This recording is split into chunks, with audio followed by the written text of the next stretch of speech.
Ընկերներ, բարև ձեզ։ Ճիշտն ասած մի հատ շատ հետաքրքիր թեմա կա, որ ուզում եմ ձեր հետ կիսվել, խոսալ։ Շատ եմ լսում ու կարա ձեր հետ էլ պատահած լինի, որ երկու ամենամոտ ընկերներ կամ չգիտեմ, եղբայր քույր եւ այլն սենց, հիմնականում այդ ընկերների մոտ է լինում, տենց շատ մտերիմ հարազատ ընկերներ, որ հարցնում ես, ասում են դե գիտես, այնպես բան արեց, որ դա աններելի է, տոլի տենց ես ինչ ու իրաները դա տենց ընկերություն չեն անում, բայց որ նայում ես միջև այդ, որ ասում է մեկը մյուսով էին հապում էլի, ու շատ է տենց դեպքեր կա, դրա համար մի հատ ուզում եմ այդ խոսքով կիսվեմ, ընկերներ, շատ է պատահում, հա, կարող է դուք էլ ունենաք հիմա տենց ընկերներ, որ ինչ-որ կարող է ինչ-որ նեղության ժամանակ մի բան է գողացել կամ ինչ-որ մեկի մոտ ձեր մասին վատ է խոսացել, հա, ինչ-որ տենց հասել է ձեզ ու տենց դուք ասել եք վստահությունս իմ կորել է եւ այս մարդու հետ այլևս չեմ ուզում շփվեմ, հա, միտեղ էլ ասում եք ես իրան ներել եմ, բայց վստահություն չկա, էլ չեմ ուզում իր հետ շփվեմ եւ այլն։ Հիմա ուզում եմ համեմատականը բերեմ բան ավետարաններից։ Գիտես, Քրիստոսը երբ որ ընդ ծեծում էին, հա, թքում էին վրան, որ կանգնած էր քահանայի պետերի առաջ, հա,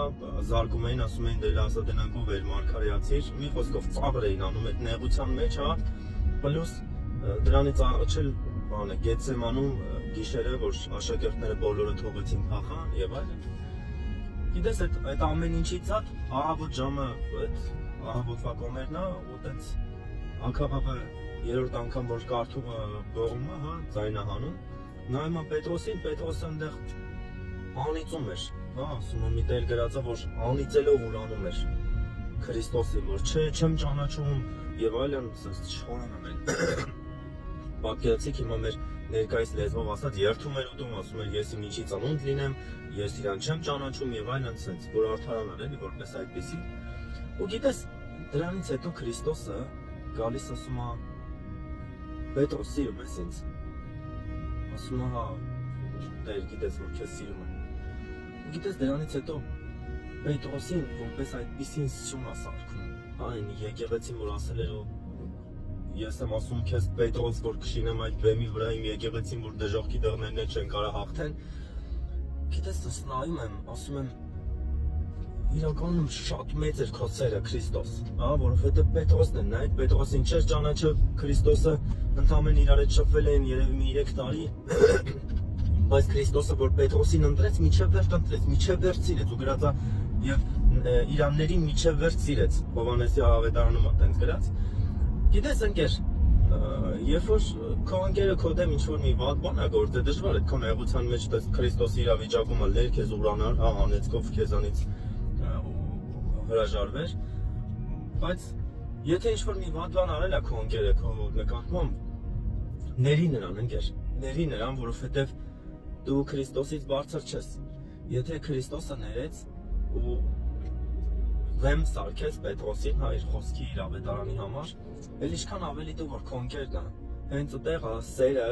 մեկ էլ ընկեր կոչված հասկացողությունը երևում, հա։ Եթե գողություն արել, եթե քեզ քցել է, եթե քեզ ցածրացրել է, եթե քեզ, չգիտեմ, տարբեր հանգամանքներ, եթե իրանա վերցրել ինչ-որ շահի ելնելով ֆինանսական, դու ների նրան ընկեր, դու ների ու բաց թող ու ոչ միայն բաց թող շարունակի այն քո ընկերությունը նույն այն օրինակի վրա, որովհետև որ Քրիստոսն արեց։ Տեսեք, ես ավելին չեմ ասում, այլ ասում եմ այն ինչ որ ավետարաններում գրած է, հա։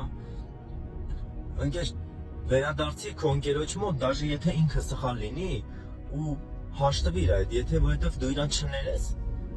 Աստված էլ որ երկնքում է քեզ չի ների, որովհետև փաստացի տեսնում է, հա, եթե ինքը քո աչքի առաջ մեղավոր, ապա էլ ինչքան մեղավոր ես դու Աստծո առաջին։ Եթե Աստված քեզ ներում է, ուրեմն դու էլ ների նրան։ Դրա համար ուզում եմ ասել ընկերներ, չգիտեմ, եթե նայեք այս վիդեոն ու հիշեք ձեր սրտում, ձեր մտքում, ձեր ծափսուկում, որ ունեք մի տենց ընկեր, որի հետ ինչ որ խնդիր եք ունեցել եւ այլն, գնացեք ու ներողություն խնդրեք ու վերականգնեք ձեր հարաբերությունները ու շարունակեք նորից ընկերությունն անել այլ ավելի եղանդով ու ջանասիրությունով, հա,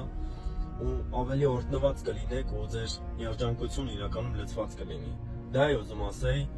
իրականում թող Աստված ձեզ շատ օրհնի, ձեր ընկերներին, ձեր տունը, ձեր տեղը, հա, թող Աստված իրականում իր սիրով շրջապատի ու պաշտպանի ձեզ ամեն չարից։